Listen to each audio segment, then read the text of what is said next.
All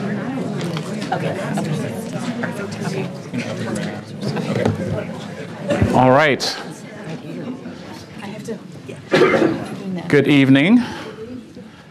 Thank you for that. It's supposed to be participatory, so I appreciate you're right there for me. I appreciate that. My name is James Whitfield, and I want to just bring your attention to our agenda for the evening for several reasons, not the least of which is that my bio is at the bottom, and that way I don't have to read it to you. There are a few things about it that I do want to point out as we get started. The first is that I am the president and CEO of an organization called Leadership Eastside, where we teach community leadership and community engagement. I'll touch a little bit more on that in a bit. The second thing I think it's important for you to know is that I'm a black man, and I've been a black man my whole life. And the reason I say that is because I graduated high school in Compton, California, in a period that is known, pretty renowned, that's called the Rampart Investigation. And some of you may know that that was an investigation that turned up a lot of abuses and corruption within the police department in the LA County area. And so I grew up in that area, in that era, and that was specifically focused on anti-gang and sort of anti-street thug issues. And so I'm pretty familiar with what it's like to grow up in that environment. The third thing that I want to point out is that I think what's much more important than either of those things is that I'm a Kirklandite. My wife and I moved here. We raised our kids here. Both of them went to school and played sports at Lake Washington. At Lakeview Elementary School, at Kirkland Junior High when it was a junior high, at Lake Washington High. It is, in my humble opinion, the greatest city in the world. I wouldn't want to live anyplace else. And the last thing I want to say as we move into this is that I have a placard that sits on my desk, and it's a reflection of my personal purpose. What that placard says comes from Martin Luther King Jr.'s work. In fact, one of the things that most people don't know is that when moving into nonviolent direct action, the people that were involved in those things spent a lot of time training in advance to behave in a nonviolent manner. If you watch the movie Selma, you'll get a little glimpse of what this looks like. Well, there's a little card that they carried around when they trained people in nonviolent direct action. The first one, because he's first of all Reverend Martin Luther King Jr., had to do with praying every day, right? Keeping yourself focused on that aspect. But the second one says, and this is what the placard is on my desk, that the goal is not victory, it is justice and reconciliation, right? The goal is not victory, it's justice and reconciliation. And so the reason that this has been cast in terms of working together to find solutions is because we could show up ready to do combat. But instead, what I think we're trying to accomplish is how do we show up and know that we have maybe broken hearts and frustration. We may disagree vigorously, but we share the fact that we love the city of Kirkland. We share a set of values that we know are important to us all. And we're going to try to use this time in this space to do both of those things, right? To express what might be wildly differing opinions and frustration, but also to make sure that we stay focused on what we're trying to accomplish together. So that's the second thing that I want to point out on this document is our ground rules for participating today. They're based upon an effort that's been going on in Kirkland for a while that was adopted by the City Council around being a safe, inclusive, and welcoming community. And so we're going to use those as our ground rules for our time together today. So we want to be safe. And that means for us this evening, no personal attacks on anyone, no matter how intensely we disagree, whether or not those people are in the room. Second is we want to be inclusive. In order to benefit from the diversity of our community, We seek to build on our differences of perspective, our life experiences, and otherwise. And we want to be welcoming. Anyone who's interested in working cooperatively towards solutions are welcome to participate in this meeting. Now, please know we understand that what brings us here today, and we're going to have Kurt sort of walk us through some facts about what we know, but what brings us here today is not prone to simple solutions. We're not going to walk out of here at 8:30 with a fully vetted set of things that will make all of the problems that we see go away. But what we do want to do is make sure that this is a next step in working together to find solutions. We don't want to ignore the complexity. We want to embrace the complexity and recognize that it's going to take all of us working together over time to end up with the kind of community that we know we want to have. So I'm really excited that you're here today. Again, I get to be the moderator to walk us through this evening. But before we do anything else, we're going to have a few folks talk to us. First of all, we're going to have our Deputy Mayor, Jay Arnold, come up and say a few words of welcome. Please join me in welcoming him today. Thank you. I'm Jay Arnold, Deputy Mayor, and if my council colleagues could please stand, they're distributed throughout the room. On behalf of the City Council, I would like to thank all of you for taking the time to come out tonight and share your perspectives on how we could continue to build a welcoming, safe, and inclusive community that we all desire. I'd also like to give a special thanks to Leadership Eastside, Indivisible Kirkland, and KirklandSafe, who have organized this event this evening.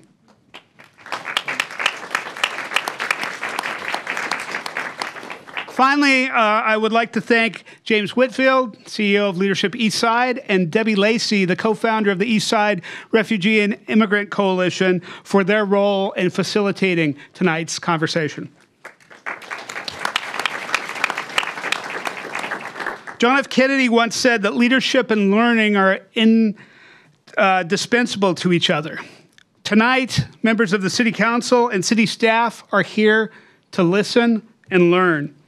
The vitality of our community, and in fact our democracy, is dependent on our community's willingness to engage in respectful dialogue around issues of importance, especially when those issues are difficult and controversial. Our ability to progress as a community is dependent on our willingness as leaders to listen and incorporate what we've heard and what we learn into a path forward. Thank you again for your commitment to the community. Thank you for being here tonight. Next, I'd like to introduce City Manager Kurt Triplett, who will provide us with a brief summary of actions the city has taken to date and share with you what you might expect from us moving forward. Thank you.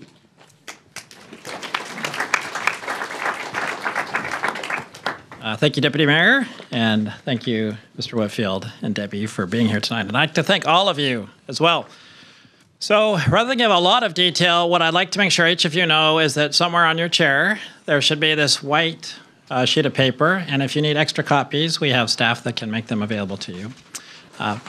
This was the last formal statement that we put out Wednesday in the afternoon, just before Thanksgiving. And the statement is a joint statement from the police chief, Sherry Harris, and I, and Chief Harris is back there in the corner, as well as her captains are here as well, and we're all here on the city side to listen, as Jay said.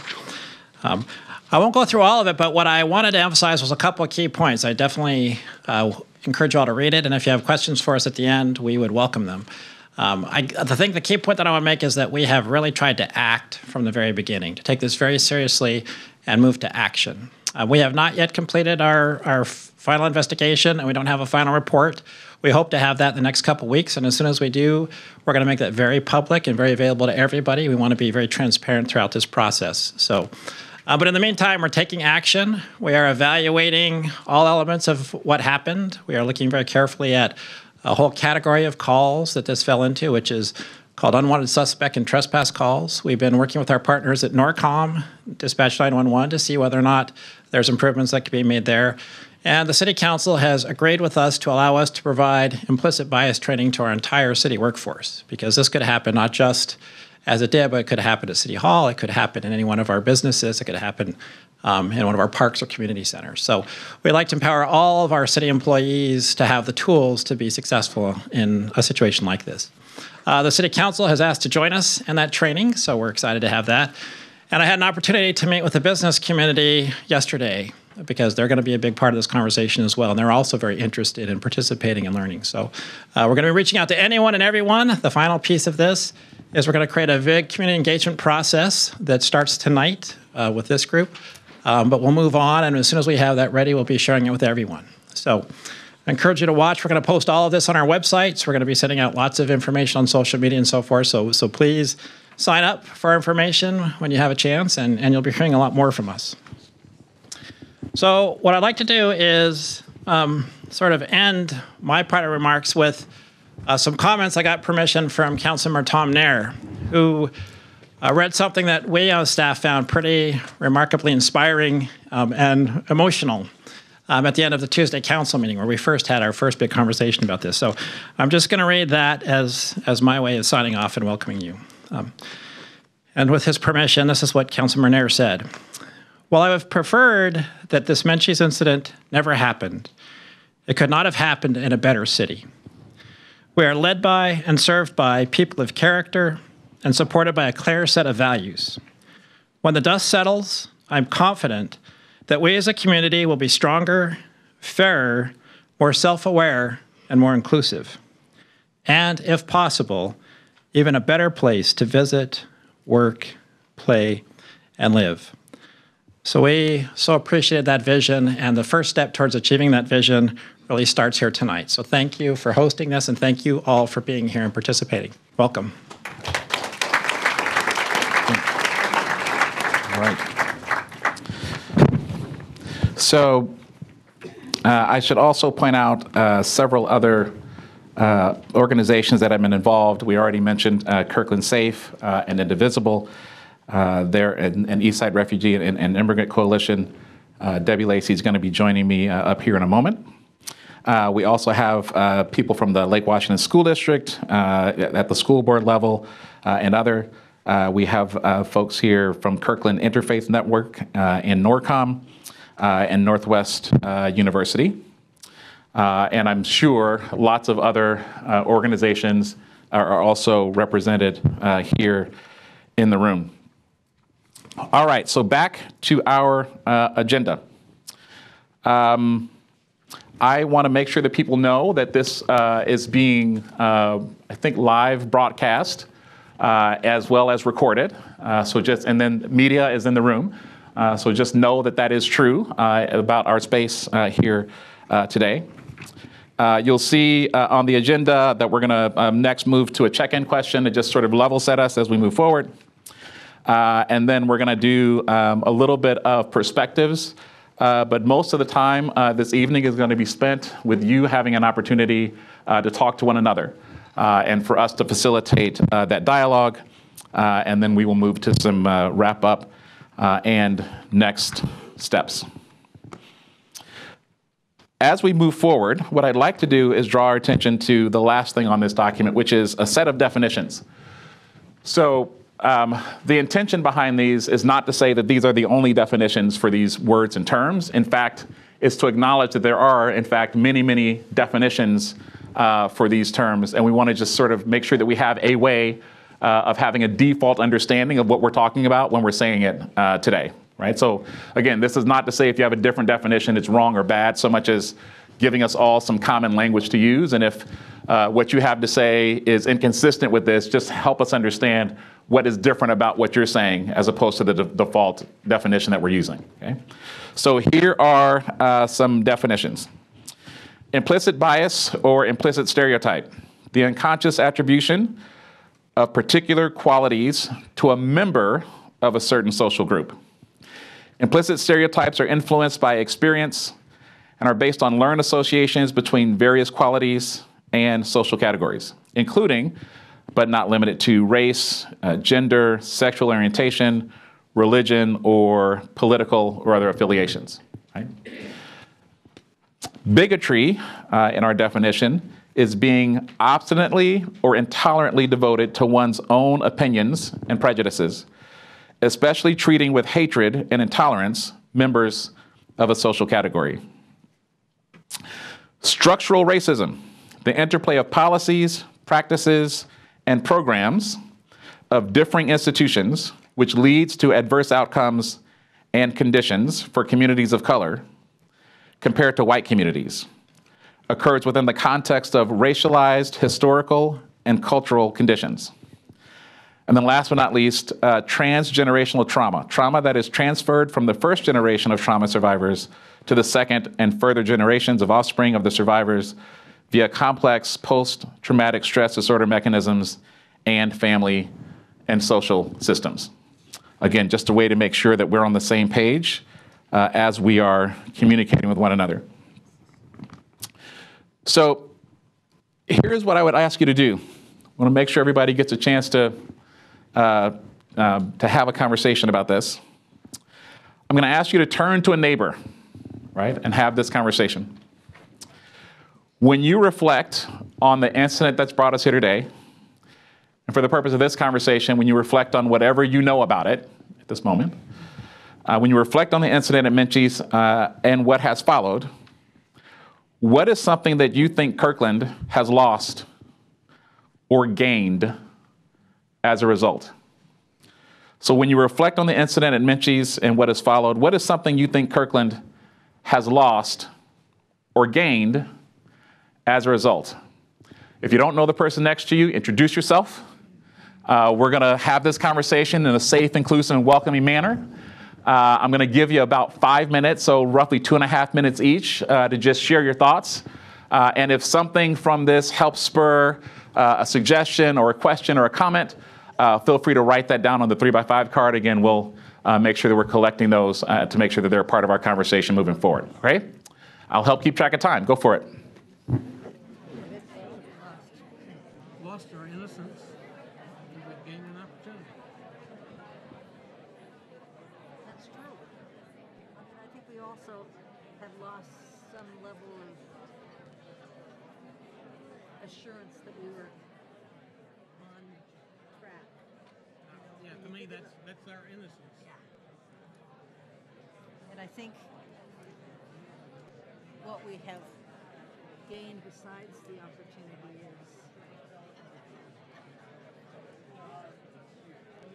for me, it's all been about sorrow. I am just broken. And yeah, because it happened here. Yeah. And I've spent a lot of time on, I don't know if you've been following social media stuff. It's kind of hard. Yeah. But Barbie has been a victim. Really? Yeah. Well, she tried to post something a little late about, if we just could communicate, these things wouldn't happen. And she drew some craziness. She's had death threats. Oh, no. Yeah. And it's all the social media. I mean, that's the other thing I think we've gained, is we've gained a deeper appreciation of how destructive social media can be. Yeah. That's why you need moderators in the forum. Yeah. And if it's on next door, Kevin Dunlap does a pretty good job of that. Facebook, unless it's inside a be neighborly kind of thing, and I don't know if they do any moderating. I don't think so. At least not. I mean, I've read everything, and it's just, there's so much pent-up anger and frustration. Yeah.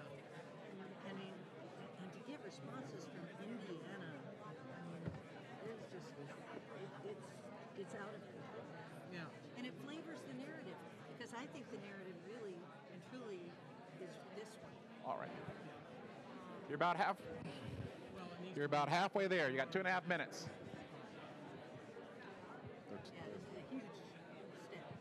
Yeah. And I can't believe they did it so quickly. And I'm so glad that there was enough energy to make this happen now, Oh, rather than a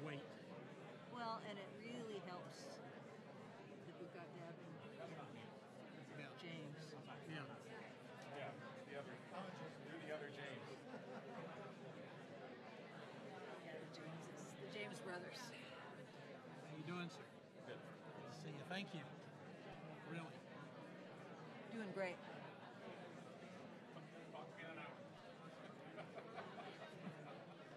Just for starting down the path.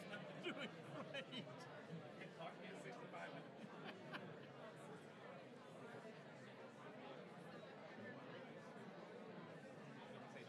I love this.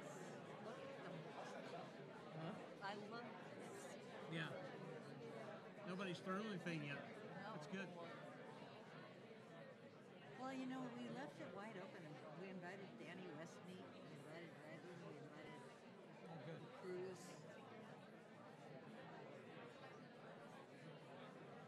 And Mary Alice was telling me that Reverend Mike, Pastor Mike, he's the only one who's had a conversation with Riley. Oh, really? He's actually spoken with him, which is remarkable. Because I know Sherry's still trying to get a response. Yeah. Yeah, there is sort of this element of see you in court. Sort of what I took from speech in front of Menchie's. I'm going to bring us back. I'm going to bring us back. I'm going to bring us back. All right.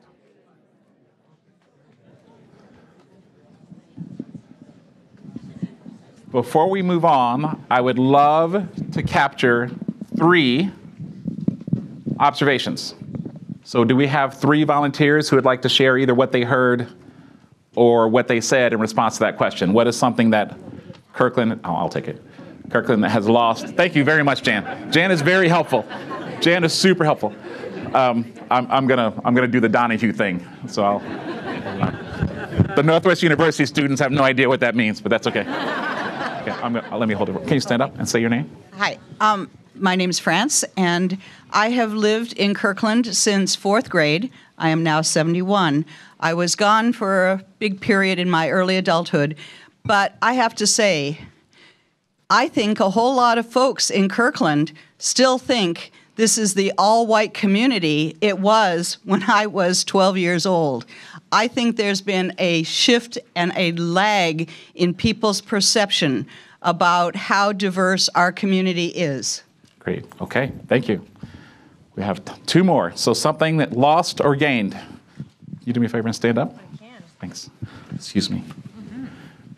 My name's Kristen Cowling, and I'm going to share the observation from my friend and neighbor here, Melissa, who said that she feels that Kirkland has lost in reputation as a result of this incident. Great. And I agree. All right. Thank you. Is there any on this side before I go? Okay, so we have time for 3. You'll be number 3. Can you stand up for me? Hello, my name is Samuel. Share from my friend here that we lost Kirkland. Find out more about the charter where he described it. It became broken, and the loss of that is what he expressed. All right. Thank you.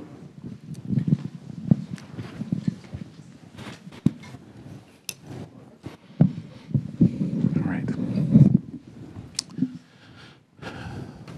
So, and you might list. All right.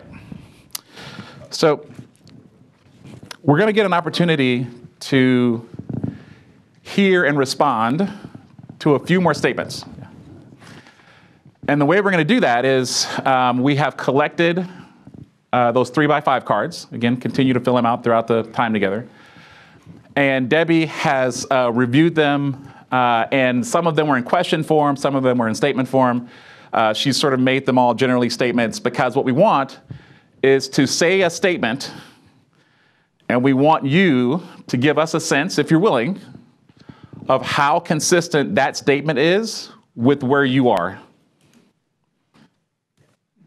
And we're going to do that using a 5-finger voting system. So if the statement that we read you agree with fully, if you're willing, we just want you to raise your hand with all 5 fingers. If you disagree with it fully, put up 1 finger. Notice what I'm modeling. about the finger to raise. Okay? All right? So this means I agree fully. This means I disagree, and any number in between. Okay? Are we clear? So we're going to practice this a couple of times. Okay? All right. Here's the statement. The Seahawks are the greatest football team ever. Okay, so you look around the room, and you get a sense of where people stand. Okay? All right, so we're gonna do one more practice round. Okay? When faced with 1 yard to go.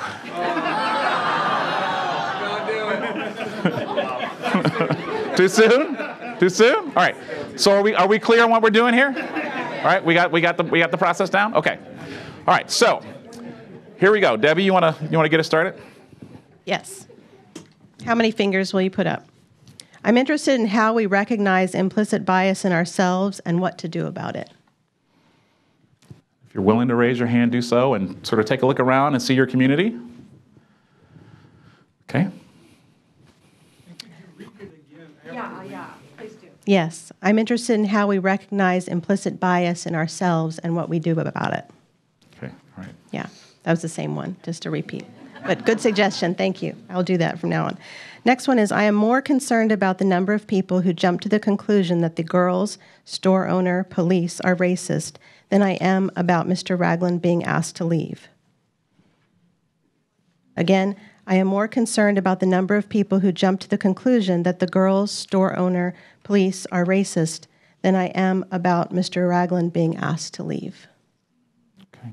So again, take a look around, see the folks that are in the room. Okay.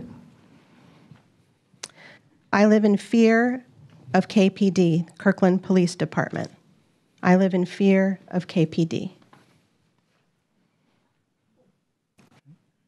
Again, if you're willing to share, we'd love to see it, and take a look around. You'll see the perspectives in the room.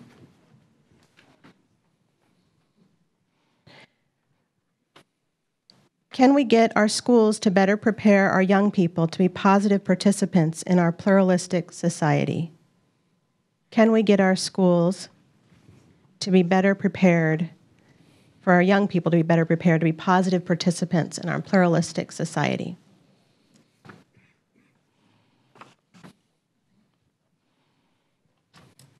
Next one, every encounter with armed police is inherently violent because they have the authority to use non-lethal and lethal force to force compliance. Every encounter with armed police is inherently violent because they have the authority to use non-lethal and lethal force to force compliance.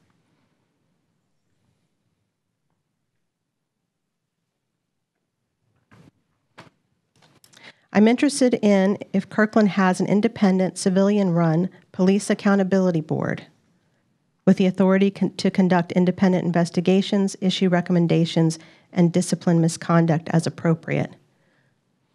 Again, I'm interested in if Kirkland has an independent, civilian-run police accountability board with the authority to conduct independent investigations, issue recommendations, and discipline misconduct as appropriate.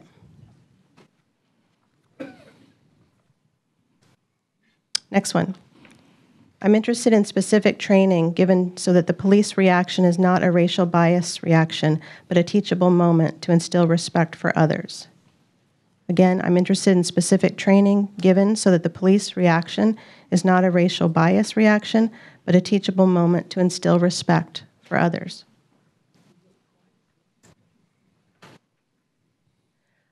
I'm concerned about how the edited 911 call presented by media affect our ability to have a fair discussion. I'm concerned about how the edited 911 call presented by media affect our ability to have a fair discussion. Lots of people didn't know about that issue. Saying, yeah, questions about that, question marks about that. That's all I have. Okay. For now. Yeah. All right. So thank you. I know that took courage, and that's the definition of a community. Right? The ability to both share something, in this instance, geographic space and a set of values, but also acknowledge that we're different. Right? And part of the work that I do on a daily basis has to do with helping people navigate what they share and what's different. And how do you bring those things together to make progress, right? And many times it starts with simply understanding that there are different perspectives in the room. This is by no means a scientific sample, right? I don't want you to walk away believing that what you've seen is a true representation of the distribution of our entire community. There's some people who aren't here tonight for all sorts of reasons. And we do want to make sure that you walk away with a sense of there are different people with different perspectives in the room. And again, we're going to build upon those different perspectives in order to make progress. So we are going to, as I mentioned, spend the bulk of our time together talking about what it looks like to build upon where we are to move forward. And we also wanted to, though, take a moment and do a little bit of additional context setting. So I'm going to talk a bit about some historical context, and then Debbie is going to talk a little bit more about things that are happening right now. And then we're going to get back and make sure that you all can have a conversation. So I'm going to do the Civil War through civil rights in 6 minutes or less, okay? Civil War to civil rights in about 6 minutes. So when we wrapped up, we as the United States of America, wrapped up the Civil War, we created a thing that's little known today. It's called the Freedmen's Bureau. It was a government agency, cabinet-level agency, that was responsible for figuring out how to integrate these newly emancipated Americans. When people refer to Reconstruction, a lot of what they're talking about is the work of the Freedmen's Bureau. One of the hardest things that they had to do was help transition our communities from communities that were focused on catching and returning slaves to communities that could work with newly freed Black people. So if you think about the Civil War, Emancipation Proclamation came along, freeing the slaves in the South. Not all the slaves, but the slaves in the South.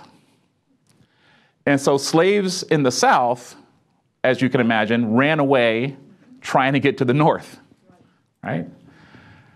Along the way, if they were caught, they were returned to theoretically where they came from as essentially stolen property. And the people that were used for that process, the people who were enforcing those laws, are police. Now, it's the law of the land, right?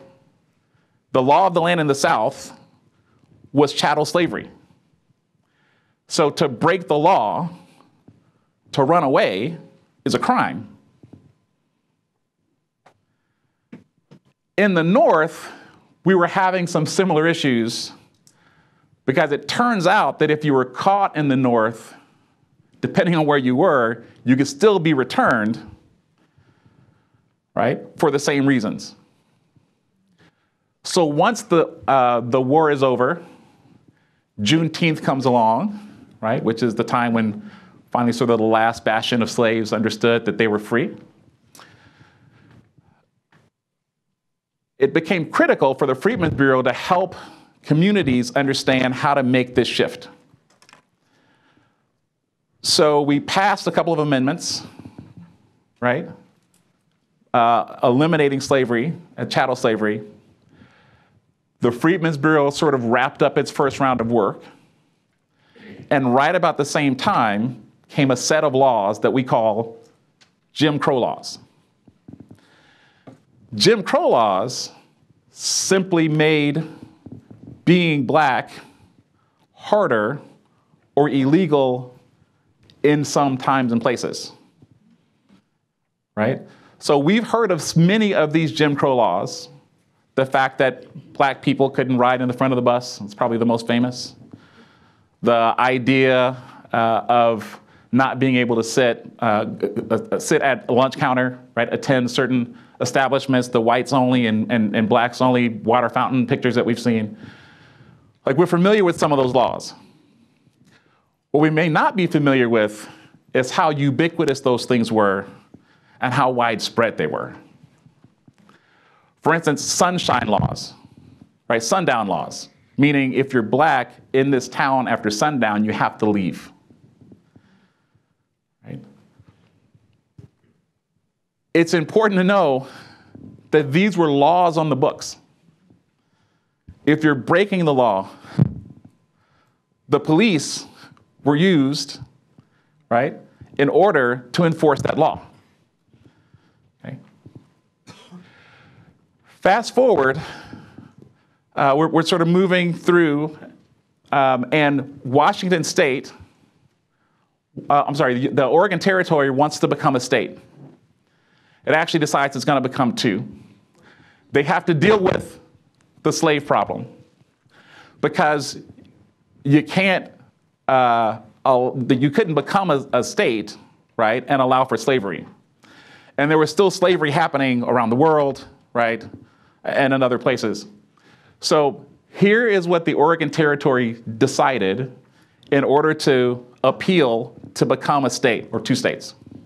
They decided to make being black illegal in the territory. So if you were on a slave ship off the coast or in the Sound as a black person, a slave, and escaped and swam to shore, you were immediately free. So they outlawed slavery, but you were also immediately arrested because it's illegal to be black in the territory, right? So the consequence of this, and then they would basically move them out of the territory and set them free someplace else. The consequence of this is the fact that when black people started migrating across the country, when they got to the Oregon Trail, they went north or south.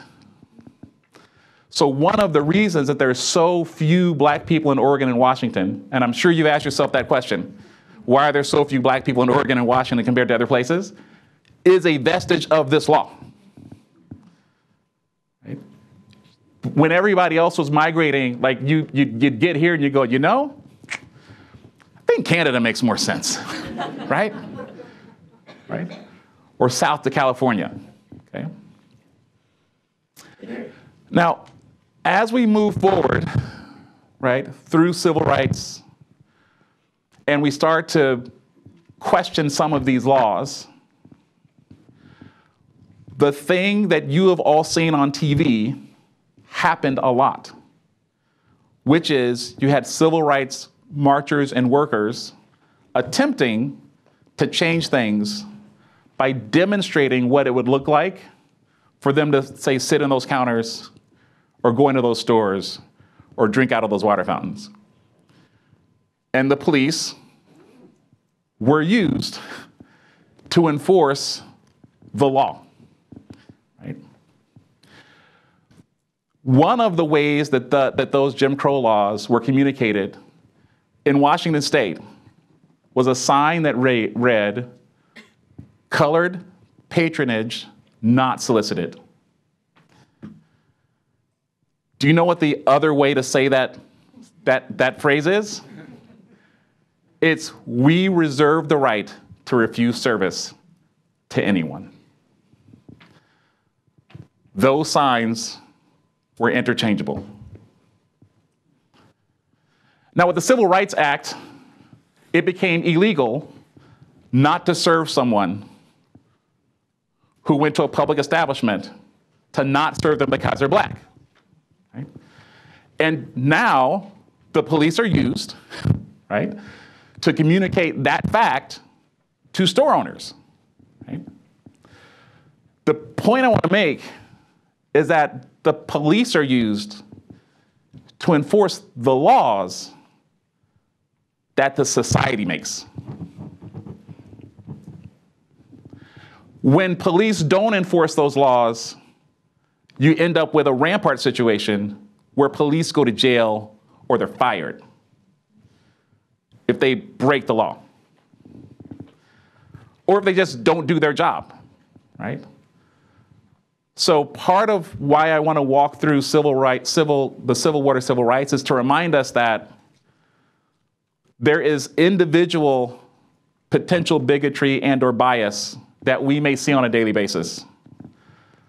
But we have to also recognize that societally, we have a responsibility to make sure that the laws and the protocols that we want are the ones that are in place, so that the police can be used to enforce the law that we want. That's democracy. Okay. All right, thank you very much. Who's Debbie?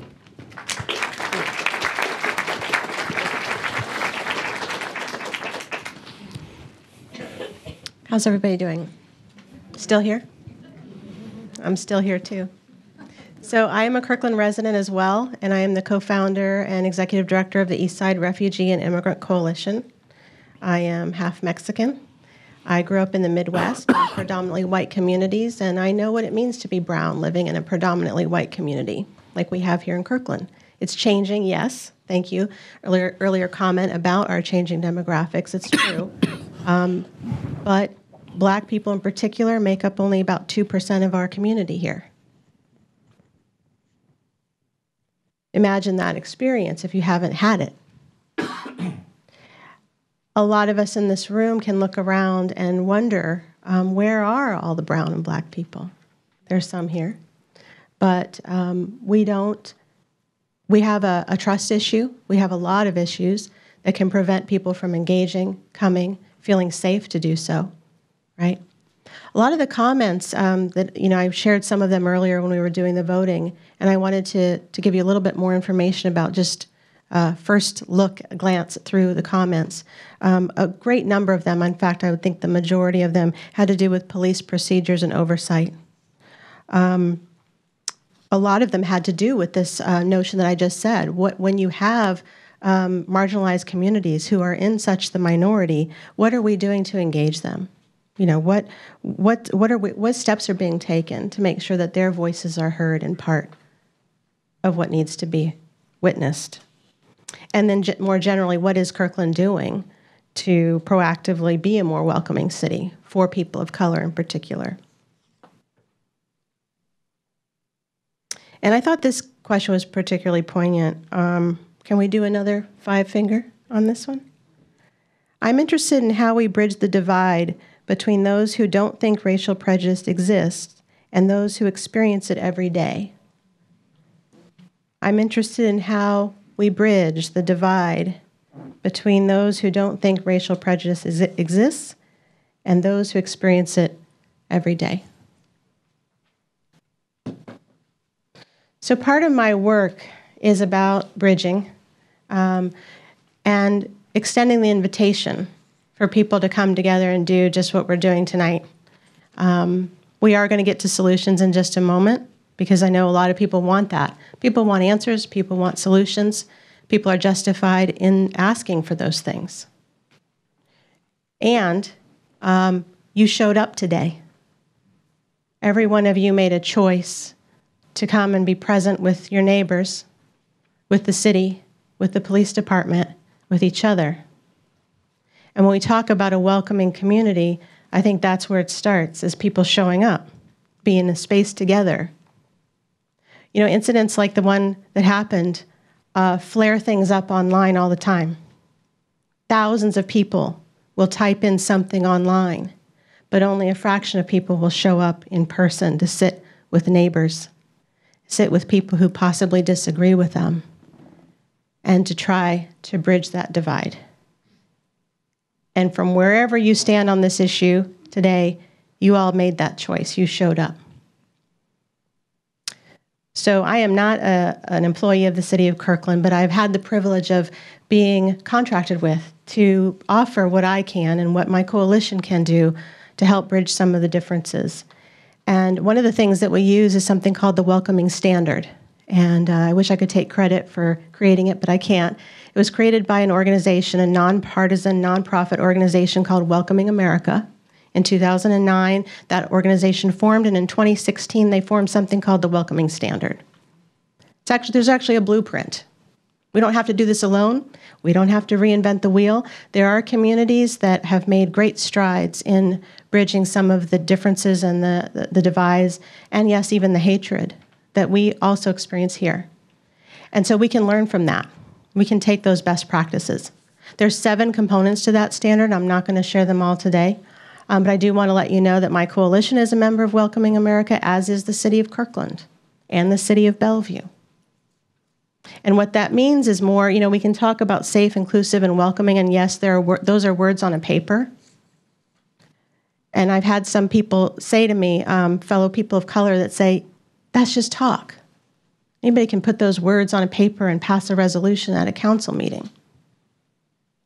But here's the thing. Times like this are tests for the actions that follow the words.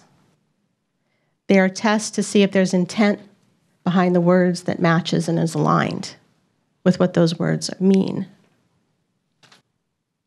And it's never perfect, and it's always messy. But again, it's about showing up. So 3 of the components of the Welcoming Standard that I want to share with you tonight, one of them is government leadership. It's actually the first one that they list. What does it take for a community to be more welcoming, to overcome bias, to work through these kind of situations that we have that break our hearts, that are painful? It takes leadership that says there are certain things that are right, certain things that are wrong, things that we stand behind. And yes, we're going to enforce those laws. The second part is connected communities, that people are given the opportunity to meet, to share stories, to hear each other, to listen. And the third is safe communities, that people feel safe with each other across differences, and that there's safety, in particular, between the community and law enforcement. It calls that out specifically as a top priority. And all those 3 things need to work together. And sometimes we think that we need to have safe communities in order to have connective communities, right? That we need to feel safe before we can connect. That's often true. That's why a lot of times you won't see people of color in spaces like this, because they don't feel safe or welcomed, or that it would be worth it.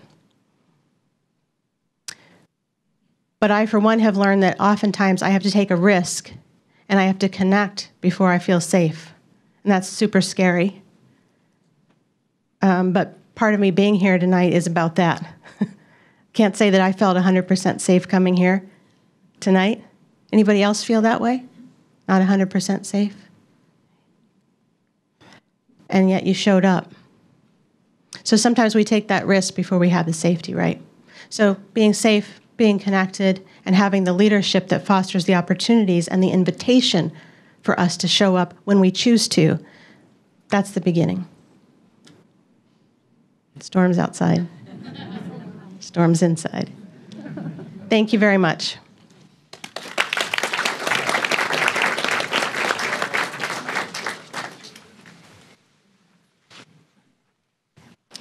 Okay, so we have an opportunity. And one of the reasons that we have an opportunity, one of the reasons I would characterize this as an opportunity is because of the number of people that are in this room, the number of organizations that are represented, but also the commitment of the people that are involved. Right? I know the business community is interested, right? And business community in Kirkland is interested in figuring out ways to make this a more safe, inclusive, and welcoming community. I know that City Council is interested in figuring out ways to make this a more safe, inclusive, and welcoming community. I have spent time with Chief Harris. I know that she and the department are interested, they're committed to being a part of solutions that make this a more safe and inclusive and welcoming community. So we have an opportunity. The players say they want to go to work. So we as a community need to step up. We need to start thinking about how do we want things to be different if we don't like the way that things are now, right? What do you want it to be like? And again, the intention behind this is not to try to slap a Band-Aid, right, on a historical issue. Is to begin to characterize for ourselves what the future could look like. One of the most difficult things in this work is to be able to imagine a future that does not exist today, right? We get stuck in the current reality. So we're going to try to push you out of that current reality. We want to try to help one another think differently about what our community could look like. So what I'm going to ask you to do is to break out those 3x5 cards again. I told you those 3x5 cards are going to do work. If you are out of them, feel free to raise your hand. We have folks, primarily Jan. Jan is going to run through the entire room and make sure you have 3x5 cards, because Jan is on the case. People in the back. Okay. All right, so as those are coming out, this is what I'm going to ask you to reflect on.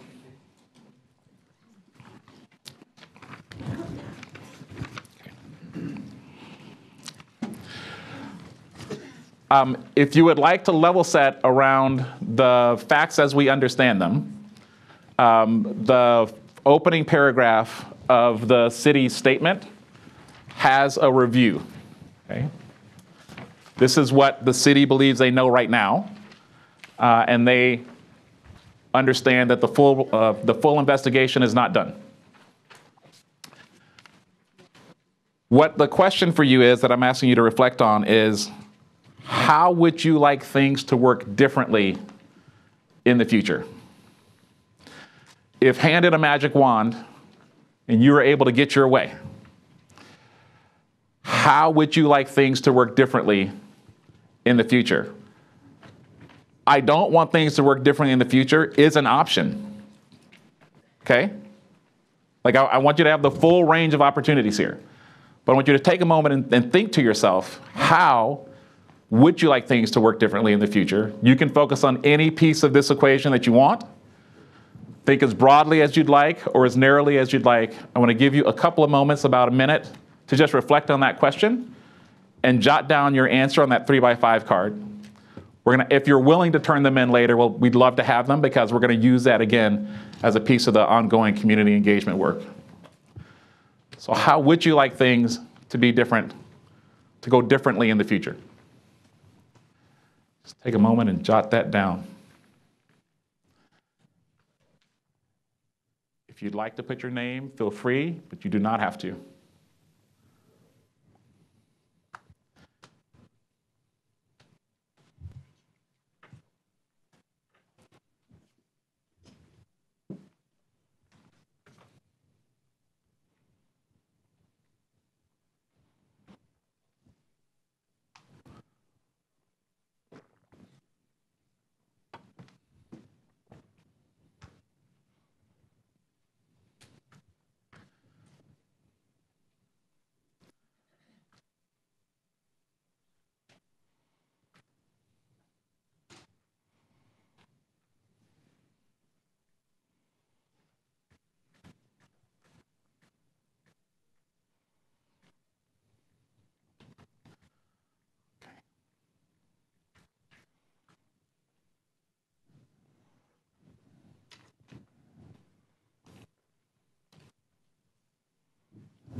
The folks online love this part when we're all quiet, writing. Okay.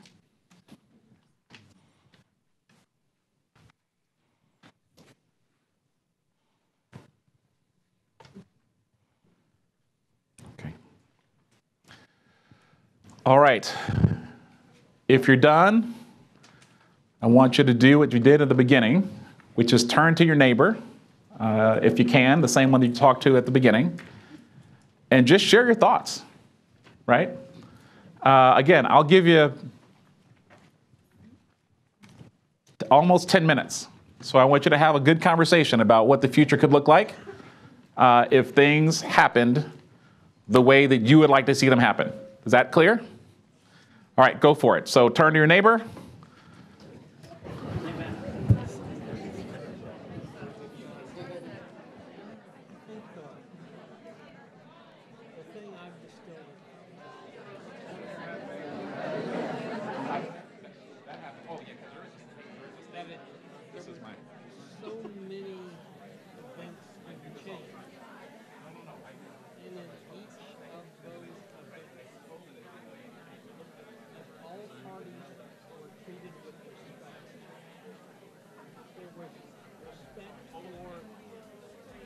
Everybody involved, each of those, it would have been very much different. Very much different. I think respect is important.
Particularly for, especially for those characteristics that are immutable, involuntary, and are not a choice. They are.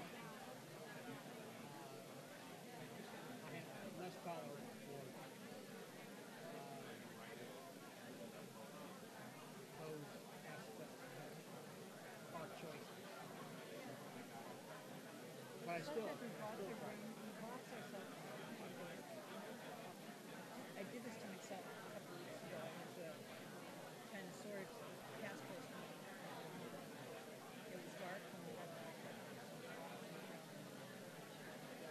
Metro building.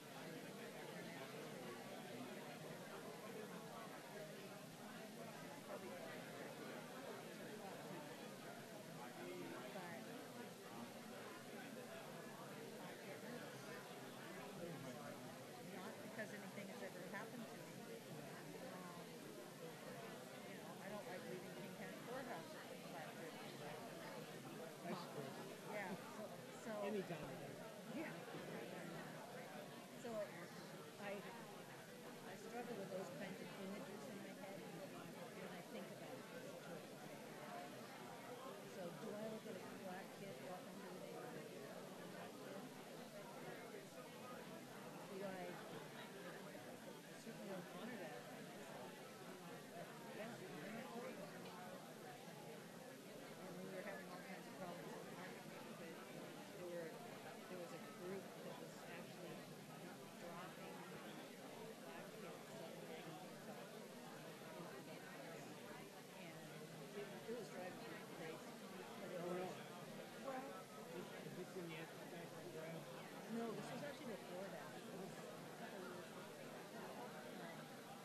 drop-offs, because I've seen them dropped off Yeah. and then gone home and then they've knocked on the door. I don't know. I mean, maybe that stuff never just goes away. Maybe you just recognize the priorities that go down and work around them. Or you deal with the situation. I'm not interested.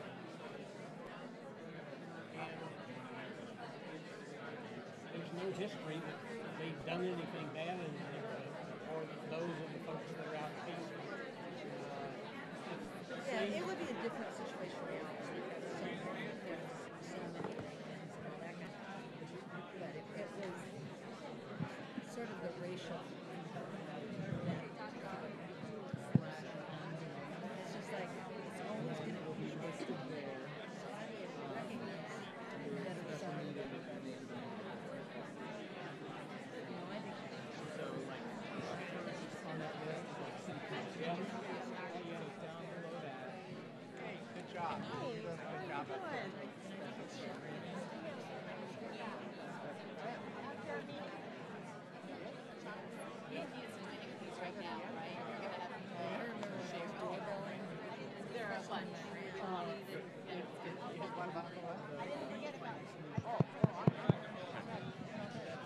All right.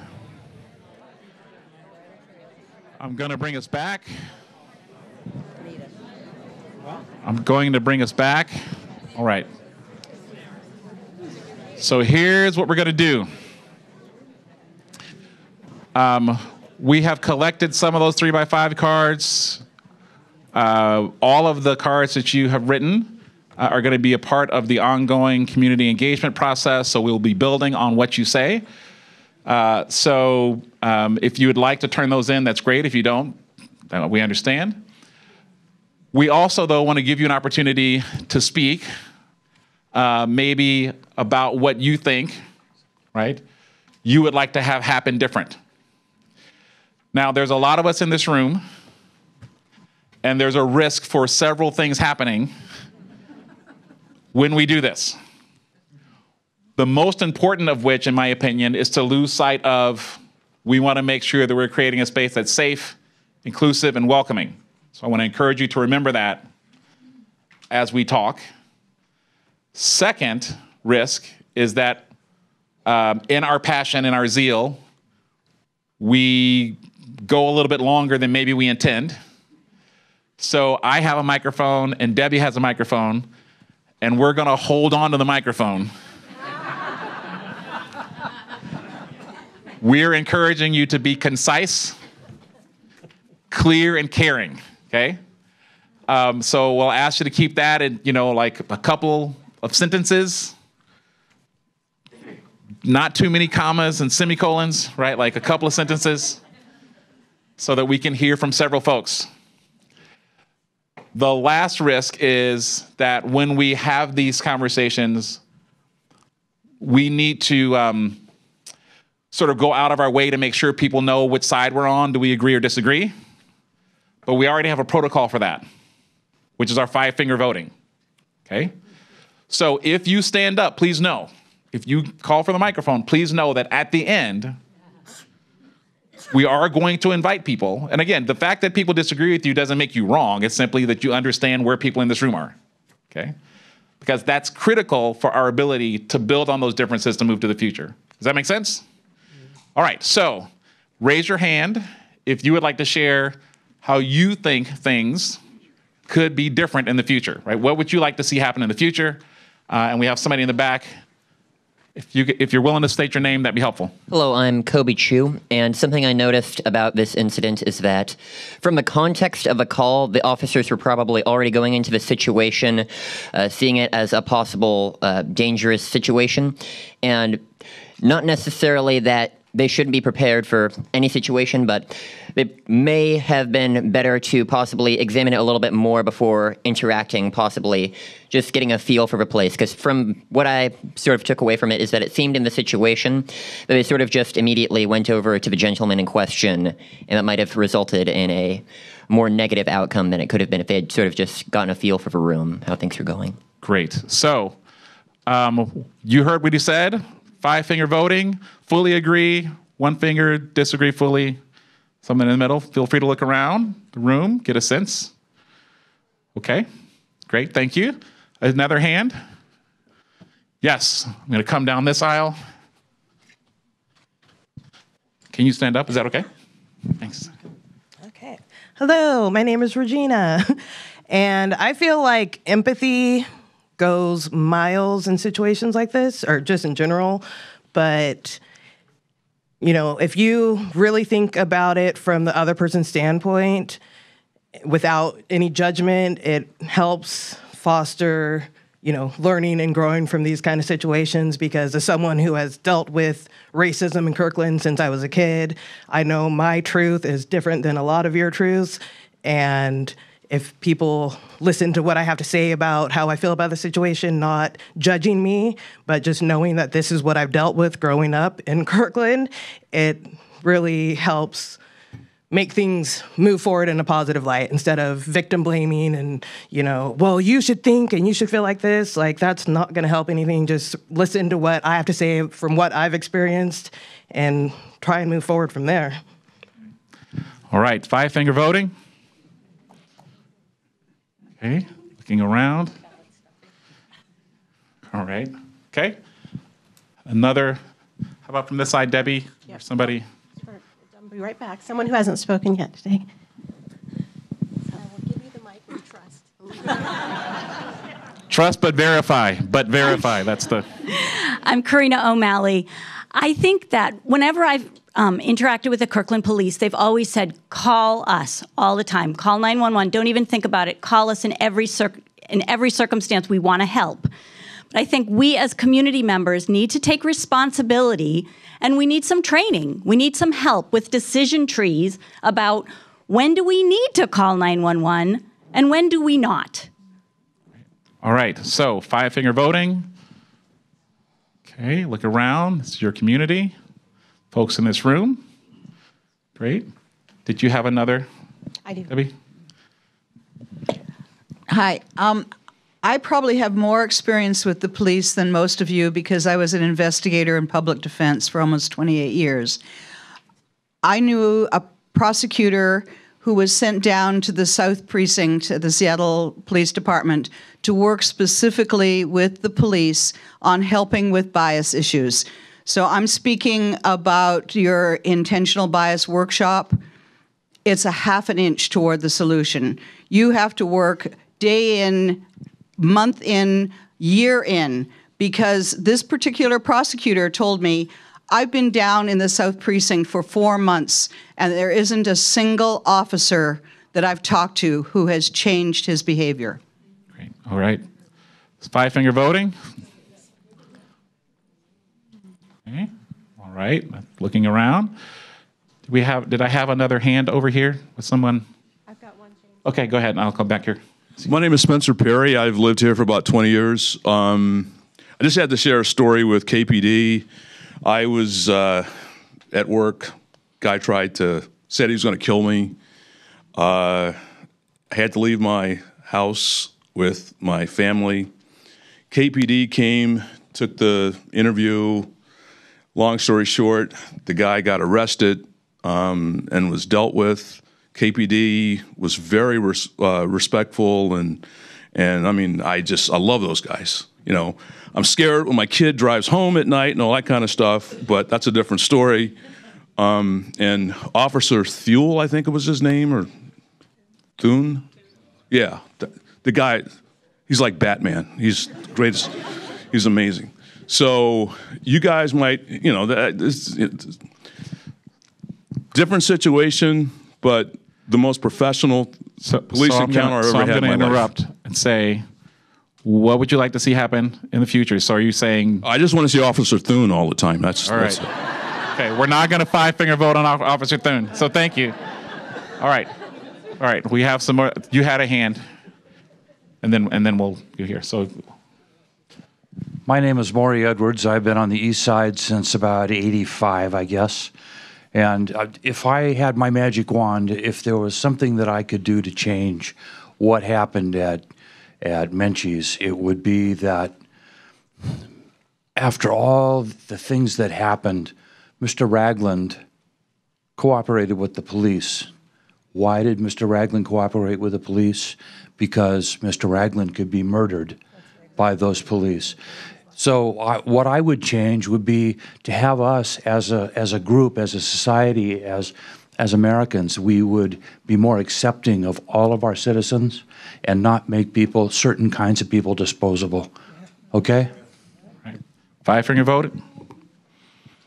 Okay. Great. We have time for about 3 more. We know we weren't going to get to everybody. Oh, okay. Okay, I work on the side of educating small business companies on diversity, equity, and inclusion. I see that we are out there in more of our places, and this is what I would like to see. I would like to see what big corporation and government is taking upon the employees. I would like to see more training for people that are small solopreneurs and people like the Manges, mid-sized companies, if there are, to educate on what equity, inclusion, and diversity is or represent to them. We just cannot put it out there. We have to bring it with the most time that we spend. We spend either with family or at work. Great. All right, more training for small and medium-sized businesses, Fivefinger Voting. Okay, all right. Hi. In my perfect world, the employer would have instructed the girls when they called him to engage with him and say, "Hi, how's your day going? Are you waiting for someone?" And then he would have explained what he was doing there. Okay. All right, Fivefinger Voting. Okay. All right. Okay. Did you have your hand up? It was the same point. Okay. All right. Good. Thank you. All right. Okay. Go ahead, Debbie. I'll come back. Hi, my name's Evan. I've lived in Kirkland for about 5 years. What I would like to see happen in the future is for Kirkland to be a city that looks like the rest of America, and for Kirkland to be a city with, especially in terms of racial demographics, to be a city that really represents, all of America. And I think that, we need to take a good hard look at our own diversity statistics. I mean, 2% black people in this country, not in this country, in this city is just, woefully, profoundly low. And I think that, we need to ask ourselves, what sort of mistakes are we making right now as a city that is keeping that number so low, and what can we do to reverse that? All right. Fivefinger Voting. Okay. All right. There is a hand here, I believe, right? Hi, Sigrid Ellinger. I would like each police person, when they engage with the public, first give their name and badge number and make sure that the civilian population has a chance to write it down, because I want them to be accountable. May I say one more thing? I also, because I see that as an overreach of power, that they don't give that. And if you don't see it, then you're out of luck. I would like them also to quit running those sirens and those lights when they're already stopped. They don't need the lights. It might even be daytime. It's only used to make everybody nervous and make them feel like victims. I think that's aggressive and unnecessary. Thank you. So we'll vote on that last one, Fivefinger Vote. On the sirens. We will also, the sirens. Can we break that down? And then on the badge, and the badge number, name and badge number, Fivefinger Voting. Okay. All right. We have time for one more.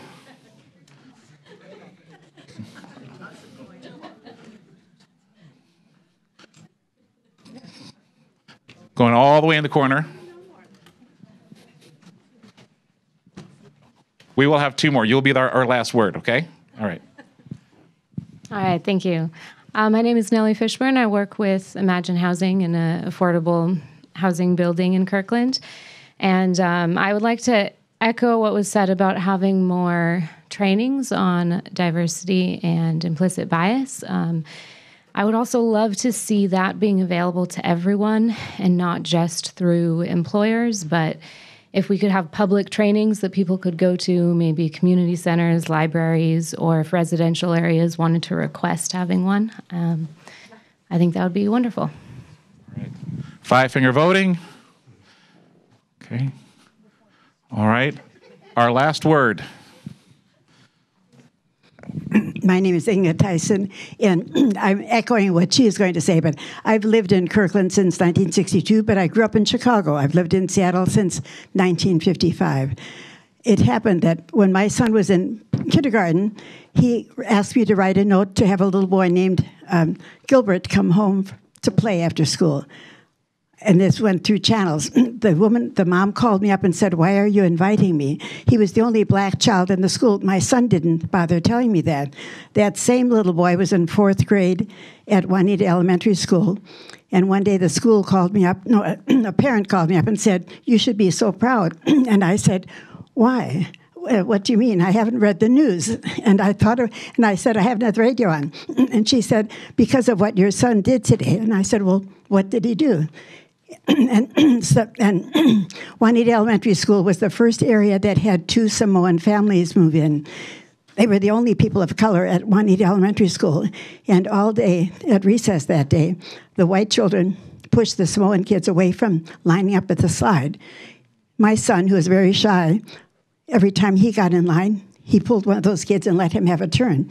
And the playground supervisor reported him. And the school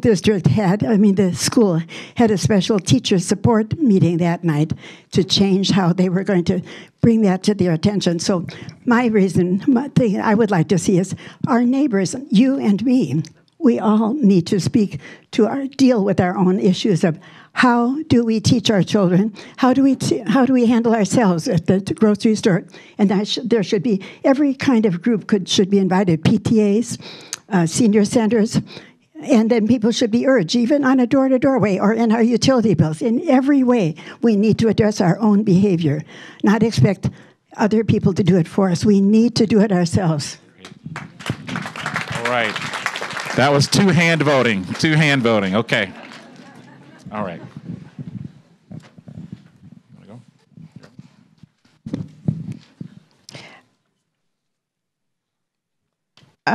One of the things that I forgot to mention that the city is doing in partnership with my coalition is the creation of something called Kirkland Talks. And this is an inclusive dialogue format that was created especially for difficult conversations and having as many voices as possible in the room who can somewhat help foster that safety and trust. If you're not aware of that, please go to the City of Kirkland website, look that up, and there will be opportunities coming up for you to be a facilitator if you'd like, or just participate in those dialogues. One of the things that I am excited about personally is that this Saturday I get to meet Jane Elliott.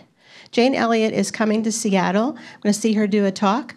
Some of you may recall that she was the teacher who in 1968 did the brown eyes, blue eyes experiment. Yes, she's 84 years old now. That was 50 years ago when she did that. And she says it's just as relevant today as it was then. And do you know that she did that experiment for the first time on April 5th, 1968? Do you know what happened on April 4th, 1968? Martin Luther King Jr., yes, was assassinated. So she woke up the next day and she said, "What can I do?" And she used that event as a catalyst. And so whatever comes from this, the investigation, Menchie's, the young women involved, Mr. Ragland, all the parties involved, no matter what comes of that, that will move on. And then we all have a choice. We have an opportunity. Do we use this conversation? Do we use that experience and that incident, that moment in time in our community as a catalyst? Do we ask, what can we do with what we have? That's an invitation. Great. Thank you. Great. Could I get Sarah Franklin and Dave Gressler? Great. Oh, here's your mic. Thank you. My name is Sarah Franklin, and I'm one of the organizers for Indivisible Kirkland, which is a community and civic engagement organization here in Kirkland. I want to introduce David Greschler as well. Hi, I'm David Greschler. I'm part of a group called KirklandSafe, which was dedicated about 2 years ago in collaboration with the proclamation that was signed here 2 years ago around focusing on a city that's safe, welcoming, and inclusive. Thank you. I have a few quick things to say as we wrap up this evening. First, you have a feedback form on your seats. It's one of the 2 yellow sheets. And I just want you to know that that's a feedback form that's coming to Indivisible Kirkland and KirklandSafe. So if you would be willing to fill that out here at the end, I'd really appreciate that. It gives us some feedback on this evening and also helps us move forward from this point. Putting your name and email address on it is optional. Just so you know, you don't have to put your name on it. If you do put your name and email address on it, then know that we'll be in touch as we move forward in this process. So I guess I would ask for a little bit of patience in understanding that we want to move forward with this process in a kind, thoughtful, and reflective way, and it's not going to happen overnight.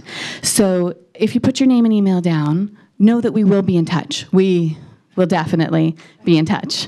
But it might take a little bit of time, and we're trying to figure out exactly what our next steps are going to look like, and the feedback that you've provided tonight in the discussions will help us go a long way in that. So we need to process a little bit. So if you could please, on your way out the door, either hand me the feedback form, leave it on your chair, that would be great. But we'd really appreciate that feedback.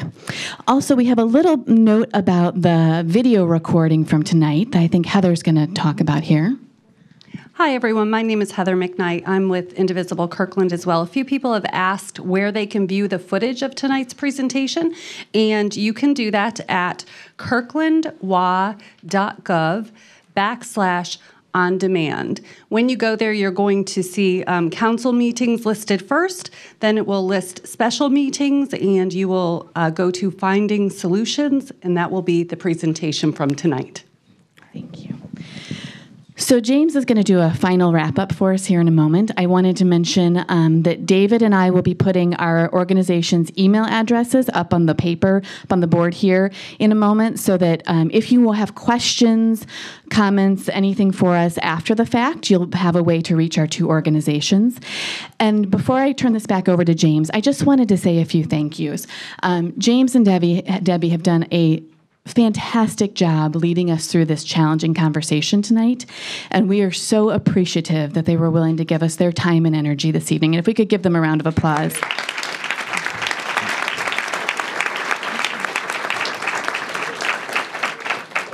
I would also like to thank the City of Kirkland, who jumped in any way that they could to support our efforts to hold this meeting tonight. I mean, moving furniture again, They just, anything that we asked, they did, and I really appreciate that from the city. And I also have to say that KirklandSafe did a tremendous job in showing leadership around this meeting, especially Paula White was just really a fantastic leader. And finally, thank you all for being here.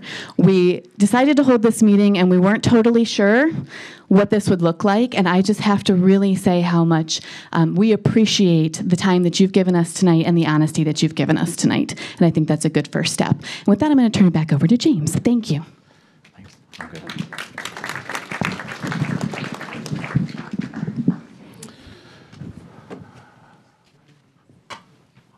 I'll end where I started.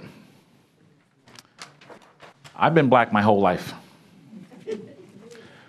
I was told when I was about 7 to fear the police because they could kill me. I grew up in an era where, unfortunately, that was true. I've lived in several different cities around this country. I've heard a lot of people give lip service to wanting things to be different and better. I've committed my personal life to Martin Luther King Jr.'s dream of creating a beloved community. And one of the things I learned from him and a guy that he learned from in his faith tradition is that at the end of the day, I have to love the police. If I want them to love me, I have to love them. I have to love the racist. If I want them to love me, I have to love them. I have to love the people in my community who are uncomfortable when I show up. Because if I want them to love me, I have to love them. At the end of the day, I just want to ask us as we walk out to think about what beloved community means to you. What it means to me is loving your neighbor, loving them when you disagree, loving them even when they do you wrong. Because in my opinion, that's the kind of community that I want to live in. Thank you all very, very, very much for coming out tonight. We really appreciate it.